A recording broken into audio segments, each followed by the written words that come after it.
Hi everyone, my name is Burgess. I'm a realtor and property manager with Hampton Management and Leasing here in Orlando. And today I'm continuing my series of videos dealing with frequently asked questions from tenants, owners, other realtors, and property managers. Today I'm discussing a question that comes up from owners and tenants alike, and it's an issue of security deposits. And I'm just going to say that security deposits and the handling of them is what I consider to be one of our most sacred duties in this industry. Uh, Basically, the security deposit, which tantamount to remember is that the security deposit and those escrow funds, they're deposited. Those are the tenant's monies, and they remain the tenant's monies unless and until the tenant vacates the property and there's some type of damage or waste that necessitates an owner, landlord, agent, what have you, assessing, amounts to be taken out of that deposit. Uh, Florida statutes are really particular and precise about this issue. Uh, Florida Statutes 83.9 deal with security deposits, and basically it provides that deposits are to be placed in an escrow account. Those escrow accounts and funds are not to be mixed with any operating funds, not to be mixed with any of a broker's personal funds, banking accounts, personal business, anything like that. It's strictly an escrow account containing funds for the benefit of the tenant. Now, the tenant also has to be told where the monies are to be held in writing, say Regions Bank, Bank of America, what have you, so they'll know where their money's at. Excuse me. Now, at the completion of a lease term, whether natural lease term or an eviction, skip, or what have you, the deposit is processed, the claim is processed and handled accordingly. And that's what I refer to as a post-tenancy disposition. The security deposit is not used mid-tenancy. Tenant cannot call 3 months into a lease, say that they're behind on the rent. Can we take their deposit to pay for, monthly rent, payment number 4? No. Those deposits are to stay in the escrow account until the tenant's vacated. Now, once a tenant has vacated, landlord, individual owner, what have you, is to go out, do an inspection. You have 30 days. Again, this is the state of Florida. You have 30 days from the time the tenant is vacated to send them a letter telling them, this is what I'm assessing you.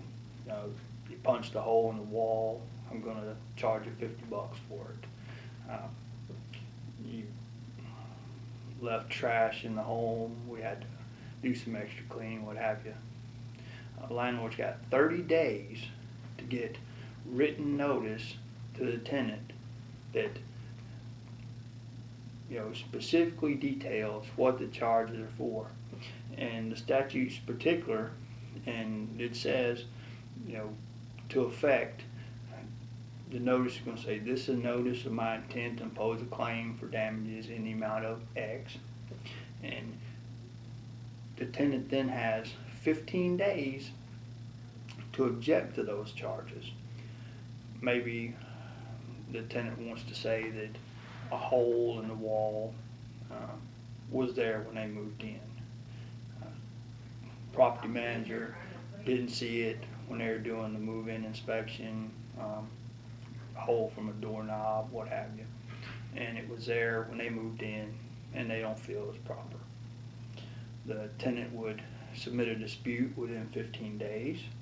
Property manager or landlord would go back, review pictures, video, and verify that the assessed damage is actual damage caused by that tenant.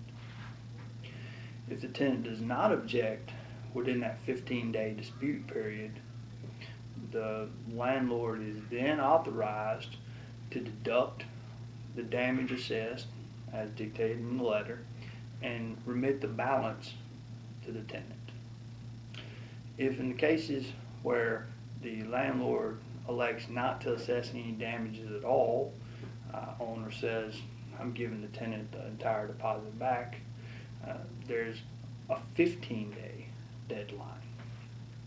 And the monies have to be sent, straight to the former tenant at their last known address. Very important that that's done by certified mail. You'll have confirmation of delivery.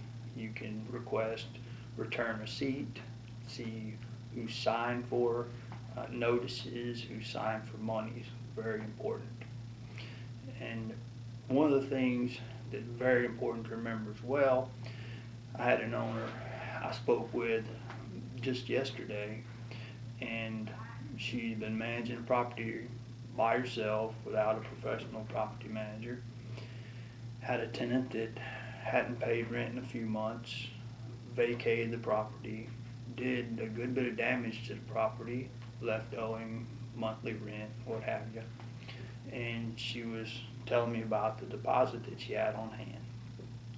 Well, one of the things that I reminded her is that even though this tenant did a lot of damage to your property, even though the damages are going to exceed the deposit you have on hand, you're still bound by this here, that you can't read, of course, this here, Florida Statutes 83, and that lady is still bound to send that former tenant a notice and tell them, hey, this is what we're taking out of your deposit. This is the deposit we have on hand.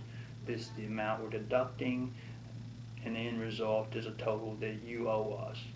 And if she doesn't do that within a 30-day time frame, that tenant that's already gotten over on her can come back and get more money from her. He can come back and he's entitled to get his deposit returned to him. And we all know that wouldn't be right. So those are some of the basics with regard to security deposits. Again, this is something that a lot of confusion on the part of owners and tenants alike. And I hope I provide a little bit of insight. And that's Florida Statutes 83.49 germane. My name is Dennis Burgess with Hampton & Hampton Management and Leasing here in Orlando, where I'm turning vacant into occupied houses into homes. Thank you.